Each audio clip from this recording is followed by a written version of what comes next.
अस्सलाम वालेकुम जी। किसान वीर भराओ, ਇਹ ਇੱਕ ਅਫਸੋਸਨਾਕ ਹਾਦਸਾ ਪੇਸ਼ ਆਇਆ ਹੈ। ਦੋ ਕਿਸਾਨ ਵੀਰ ਭਰਾ ਜਵਾਨ ਉਹ ਜਨਾਬ ਖੂਦ ਹੀ ਕਰਦੇ ਪਏ ਸਨ ਸਫਾਈ, ਤੇ ਖੰਮ ਜਿਹੜੀ ਹੈ ਡਿੱਗੀ ਹੈ, ਤੇ ਦੋਨੋਂ ਜਿਹੜੇ ਨੇ ਵੀਰ ਭਰਾ ਉਹ ਜਨਾਬ ਆ ਗਏ ਨੇ ਖੂਹ ਦੇ ਵਿੱਚ।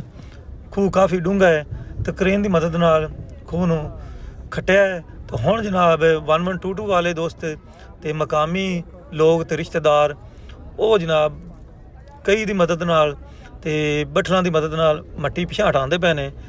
ਤੇ ਇਹ ਜਗ੍ਹਾ ਹੈ ਪਰਪੋਰਾ ਚੌਕ ਦੇ ਨਾਲ, ਤਹਿਸੀਲ ਦਿਪਾਲਪੁਰ ਹੈ ਸਾਡੀ ਤੇ ਬਸੀਰਪੁਰ ਸ਼ਹਿਰ ਹੈ। ਉੱਥੇ ਅਫਸੋਸਨਾਕ ਵਾਕਿਆ ਪੇਸ਼ ਆਇਆ ਹੈ।